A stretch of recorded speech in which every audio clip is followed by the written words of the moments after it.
Hello. Hi, nice to meet you.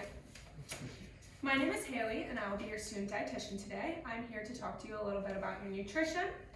If it's okay with you, I would like to do a physical exam to learn a little bit more about what's going on. I'll look at your muscles, hair, eyes, mouth, skin, nails. This will just give me a little insight and make sure that I haven't missed anything. Is this okay with you? Yeah. Okay, great. So to protect myself and patients from the spread of diseases, it is crucial to begin this exam with hand washing and gloves if that is part of your personal preference or workplace protocol. I have already gone ahead and did that. So I'm going to conduct this nutrition-focused physical exam in a slightly unconventional way as opposed to the head-to-toe method. Instead, I'm going to be organizing it based on the categories that you can see things in. So the oral cavity is going to be divided together, subcutaneous fat loss, muscle wasting, micronutrient deficiency or toxicity, and then also fluid status.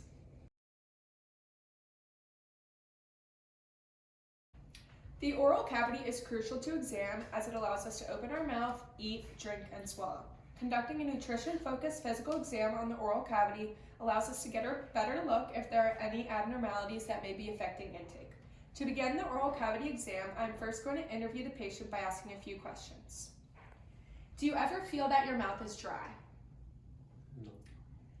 Have you had any distorted, diminished, or absent taste? No. Are you having any oral pain? No. Do you have any food allergies? No. And are you on a special diet? No. Okay, thank you. Next, I'm going to look at the face and overall appearance of the patient.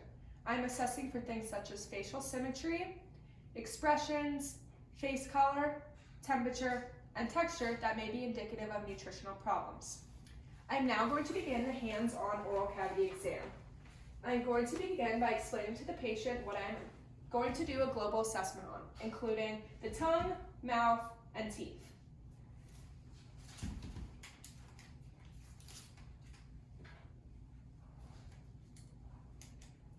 With my pen light, I'm going to ask the patient to stick their mouth wide open and say, ah. Thank you.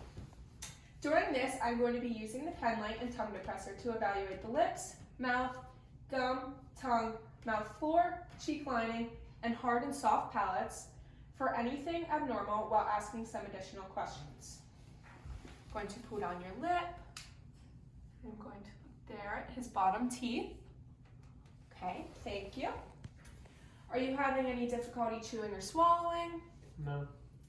And do your gums bleed easily? No. Okay. Lastly, I'm going to then use the tongue lasso technique with a piece of gauze to get a better look at the bottom and sides of his tongue. I'm going to take this, fold it in half, open your tongue wide for me, stick it out, thank you. And I'm going to look at the sides, the bottom, and the other side. And that is a brief overview of the oral cavity exam.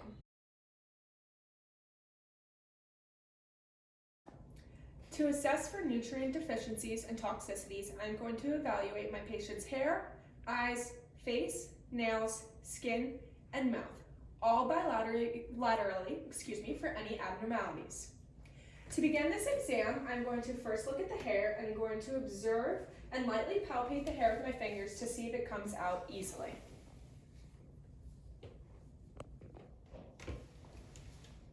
In a well-nourished individual, the hair should be shiny and not easily pluckable. While I'm doing this in a real setting, I can ask the patient questions like, have you noticed any changes in your hair, such as increased thinning? No. Okay. To assess the eyes, I'm going to use the pen light to observe the conjunctiva, sclera, and cornea. I'm going to ask the patient to look both right and left and then take a quick look under the eyelid for a pink color. Go over here. Can you look to the right for me? The other side?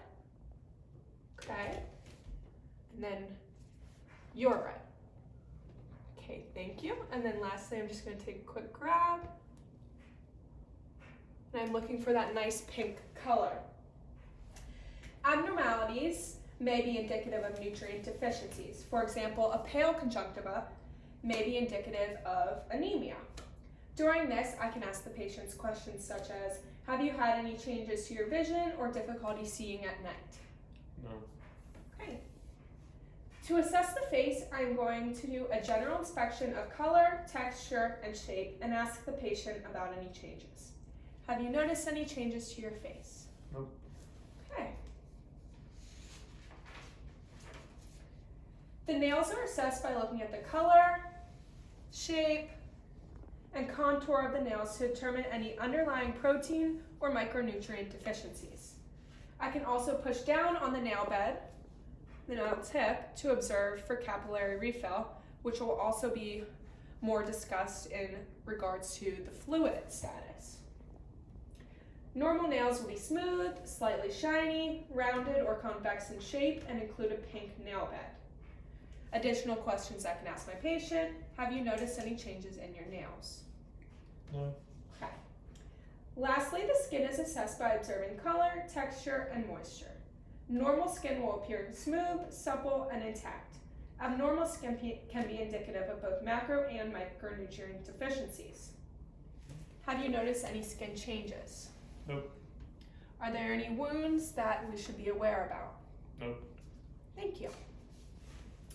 As I said, the mouth is also part of this step in the nutrition-focused physical exam, although we have already evaluated it in depth during the oral cavity exam.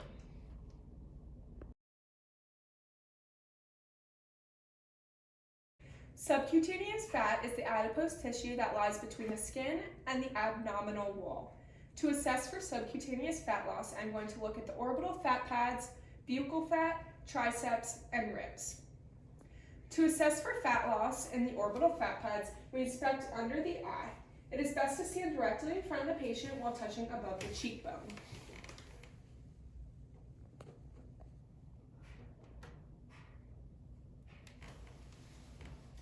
In a well-nourished individual, such as my patient, the fat pad under the eyes is going to be slightly bulged.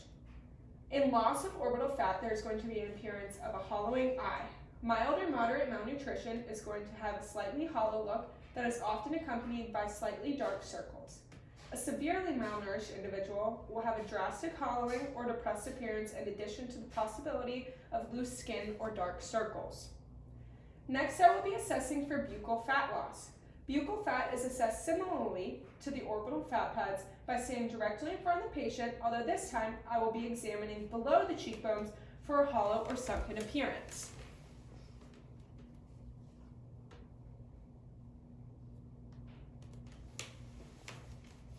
In a well-nourished individual, this area will be full, round, and filled out.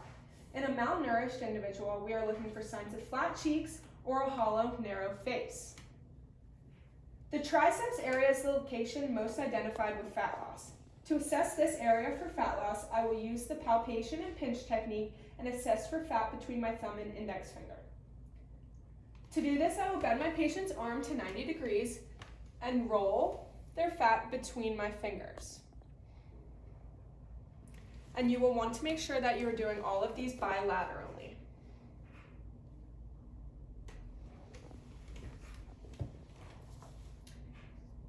The upper body is sensitive, so it is necessary to be careful while doing this to make sure it does not hurt the patient. In a well-nourished individual, there will be a sufficient amount of fat that can be pinched between my two fingers, as you saw in my patient. About a 1-inch area. In a mild or moderately malnourished individual, there will only be a slight amount of fat present. In severe malnutrition, there will be very little to no fat overlying the triceps. Lastly, I'm going to evaluate the ribs for subcutaneous fat loss. To do this, the patient is instructed to push their hands hard against a solid object if available. I do not have that available, so I'm just going to have my patient, your back, you see your back, slightly rounded, and typically they would be in a gown, so it would be a little bit easier to see, but what you're going to be looking for is any visible ribs or depressions in between. This would obviously be a lot clearer if you had a patient in a gown, but for this sake, I'm just going to leave it at that. A well-nourished individual will not have any prominent ribs, as opposed to a malnourished individual where the ribs are apparent with depressions. In summary, it is the orbital fat pads, buccal fat, triceps, and ribs that are evaluated for subcutaneous fat loss.